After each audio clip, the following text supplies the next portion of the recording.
O consumo global de fumo continuou a subir. Mas um estudo inovador no Japão sobre a correlação entre o ato de fumar passivamente e câncer no pulmão logo estabeleceria uma nova pauta.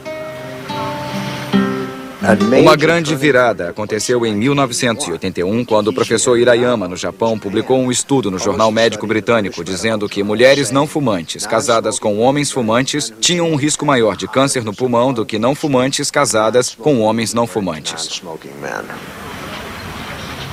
Em um período de 14 anos, o professor Hirayama, do Instituto do Câncer japonês, estudou a frequência de câncer do pulmão entre 91.540 mulheres não fumantes cujos maridos fumavam. O vasto estudo demonstrou que estas mulheres tinham mais do que o dobro de risco de contrair câncer no pulmão do que mulheres que viviam com não fumantes. A resposta da indústria do fumo a isso foi uma campanha maciça dizendo que a ciência é ineficiente. Eles criaram o Centro de Pesquisas do Ar em ambientes fechados para contestar essas afirmações.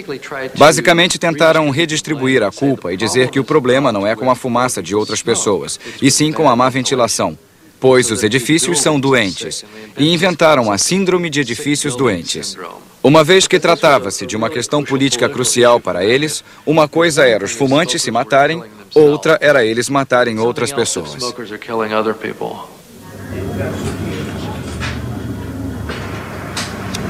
A prova de que o ato de fumar passivamente pode causar câncer no pulmão fez surgir um forte movimento antifumo na Califórnia. E como um dos primeiros estados a fazer isso, a Califórnia introduziu regras rígidas sobre fumar em locais de trabalho. E o Ministério da Saúde lançou uma campanha maciça. Havia gente no Ministério da Saúde, como o visionário chamado Dilip Bal, que disse: não vou apenas dizer às pessoas que fumar faz mal. Isso em 1988, 89. Quero dizer a elas que são os fabricantes de cigarros que fazem mal. Senhores, a indústria do fumo tem um problema multibilionário muito sério. Precisamos de mais fumantes, puro e simples. O anúncio original foi veiculado na campanha antifumo da Califórnia em 1990. Mostrava pessoas sentadas à mesa de uma sala de reunião, rindo de pessoas viciadas. Esqueçam tudo isso: doença cardíaca, câncer, efizema e derrame. Nosso negócio não é a nossa saúde. Foi radicalmente diferente de tudo que já havia sido feito. E a ideia da campanha da Califórnia consistia em 3 mensagens. Os fabricantes de cigarros mentem, nicotina vicia e fumar passivamente mata. A campanha na Califórnia causou um efeito devastador. Nos 14 meses de duração, a porcentagem de fumantes caiu de 26% para 16%. A pressão na indústria aumentou e vários estados americanos proibiram o fumo em edifícios públicos e restaurantes.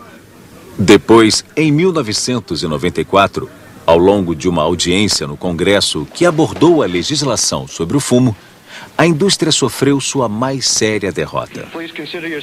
Durante a audiência, perguntaram a 7 executivos da indústria se eles reconheciam que a nicotina viciava, como a indústria fizera 25 anos antes. Sim ou não? O senhor acha que a nicotina não vicia? Acho que a nicotina não vicia. Não acho que a nicotina dos nossos produtos vicie. Acho que a nicotina não vicia.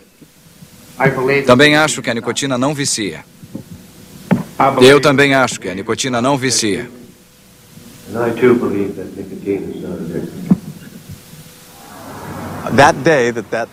Naquele dia em que o New York Times publicou a história, 15 de abril de 1994, eu estava num elevador e uma mulher estava ao meu lado. Enquanto eu li a matéria, ela de repente disse: que mentira, vicia sim. Eu fumo e sei o quanto vicia. Nós os chamamos de 7 anões. Todos os 7 executivos do fumo disseram que nicotina não viciava. Considere-se sob juramento. Minar a legitimidade da indústria do fumo é uma parte muito importante do programa de controle do fumo.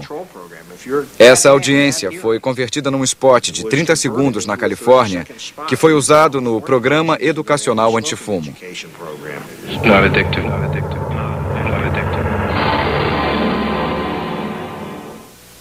Pouco depois da audiência no Congresso, outro caso que questionou a credibilidade da indústria do fumo foi trazido à tona. Em vários anos, um empregado da fabricante de cigarros Brown & Williamson xerocou milhares de documentos secretos. Eram documentos entre os mais altos executivos, os mais altos cientistas, advogados e relações públicas que foram muito francos. Neles encontramos o memorando de Edson Yeaman, da Brown & Williamson, dizendo: nosso negócio é vender nicotina, uma droga que vicia, em 1963. Achamos o contrato com Sylvester Stallone para fumar produtos da Brown & Williamson em vários de seus filmes por $500 mil. Encontramos provas de que eles sabiam muito bem que fumar causava câncer no início dos anos 50. Havia documentos sobre indenizações para quem lidasse com os cigarros. Foi incrível, a sensação era de poder entrar no bunker de Hitler na Segunda Guerra Mundial.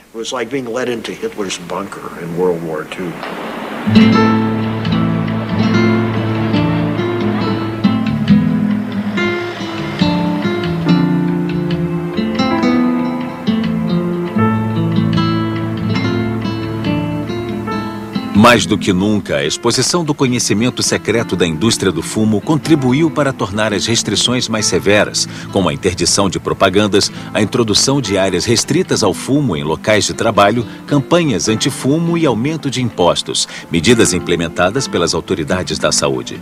Nos Estados Unidos, o consumo de cigarros chegou ao auge no início dos anos 80.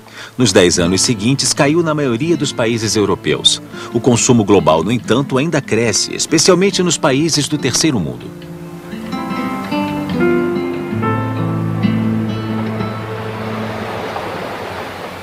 A China é descrita como um mercado gigantesco. A China fuma 1/3 dos cigarros do mundo. O Japão fuma. O consumo na Ásia cresce muito rápido. Na Segunda Guerra Mundial, ainda fumavam muito pouco na Índia. Agora fumam várias centenas de bilhões. A suposição é de que haverá mercados fora do mundo desenvolvido. A África, o leste europeu e a Ásia são mercados que a indústria irá explorar com toda a força.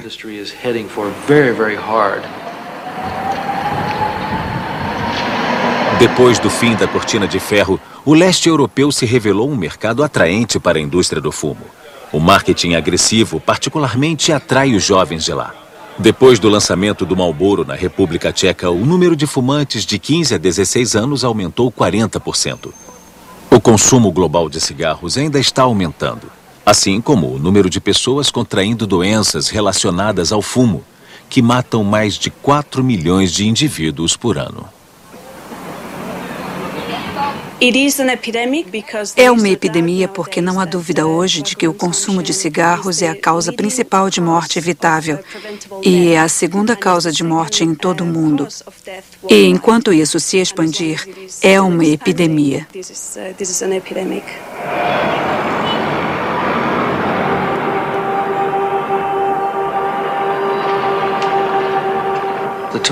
A indústria do fumo produz não só cigarros, mas uma imagem de fumar. Eles produzem uma imagem de fumar que é segura, sexy, até arriscada. Arriscada de uma forma boa, como bungee jump ou skydiving. Sem dúvida, é a campanha de propaganda mais bem-sucedida da história moderna. Conseguiu convencer centenas de milhões de pessoas que fumar é aceitável, é seguro, é desejável e atraente. E será bem-sucedida por um bom tempo.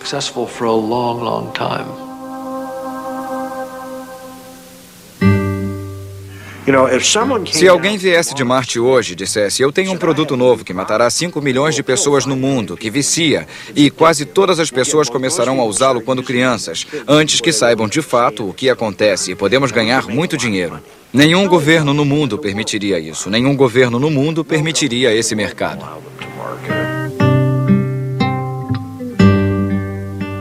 Versão brasileira Alcatraz.